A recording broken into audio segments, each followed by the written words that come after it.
I'll just come out and say it, but I love Nine Souls. Crazy shift in mood from last video, I know. But though it might not be super well known compared to other games of its genre, I wholeheartly believe that it has like no flaws. I can clown on the hitboxes or whatever else all I want, but when it comes down to the meat of the game, it's just all so perfect. I might not be able to pinpoint what my favorite game is, but this one's definitely up there. From the combat to the story and characters, everything's just great, and Yi's character growth is no exception. From the beginning of Nine Souls, he's not super likable, but who would be in his situation? He'd been forcefully put in hibernation after he found out the secrets of the Tiendo Council, and being hellbent on their demise is only natural after betrayal, right? I mean, I felt like that for sure. Over time though, he does become more level-headed, but people are practically asking to die at this point, so Yi still ends up killing him. Anyways, I didn't come here to talk about his surface level character development, so sorry if anyone was hoping for that. But what's important here is his spiritual growth. Throughout the game, we see in flashbacks and conversations with other characters that Yi really does not believe in any sort of religion. Being a man of science, the way he understands the natural world is founded upon data and stuff that he'd read or seen, and he is very passionate about letting people know that the world is science-based, not religion-based. Sounds kind of familiar though, doesn't it? But when his relationship with Xuan and Lier grow, as well as simply by progressing the game, Yi begins to see the spiritual side of the world. Or maybe he is only just then acknowledging it. From a Christian standpoint, since that's my area of expertise, people will naturally deny faith because a world without God makes the most sense to someone who only thinks from a worldly perspective. It's only until believers unite and show non-believers God through their actions that they can be blessed by the Holy Spirit. Paul's words in 1 Corinthians 2:14 and Romans 10:14 go hand in hand with these topics. He says, "The person without the Spirit does not accept the things that come from the Spirit of God, but considers them foolishness, and cannot understand them because they are discerned only through the Spirit.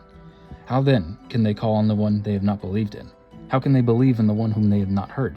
And how can they not hear without someone preaching to them?" Back when I was first coming to Christianity, I had no idea where to start.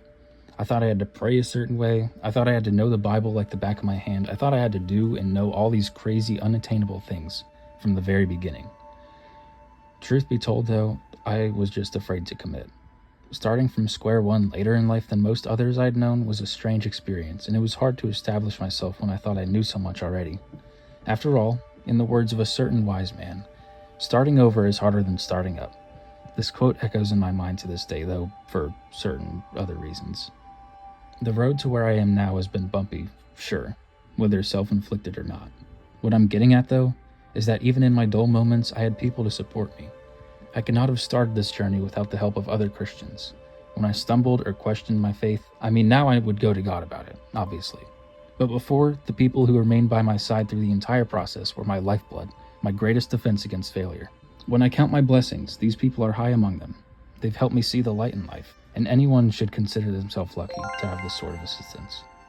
Yi might not have had a lot of time to revel in his newfound faith, especially since the pinnacle of it was like 2 seconds before blowing himself up, but the miracles gradually become more apparent to him as he welcomes his friend's ideas into his heart and accepts that there might be more to his existence than revenge.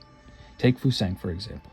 His training and discussions with Lier brought Yi closer to understanding the way of the Tao, the limitless realm within the primordial roots, and helped him come to terms with the fact that the first time he blew himself up was not just rhizomatic energy that brought him back to life, but his sister's woes. All of this because of the work of others. Yi seemed to be beyond saving when we first met him at the beginning of the game. His drive to be completely unwilling to get spiritual never seemed to fade at first, and personally, if I encountered someone like that in my life, I doubt I would have put in the effort. But consider all the fruit doing something like that for someone could produce. People have naturally hardened hearts through years of desensitization from sin, and their inability, or rather unwillingness to seek God destroys the spirit. Not all of us get slapped in the face by God like Paul, but that's all the more reason to support your neighbors in their spiritual pursuits, whether they know that they need God or not.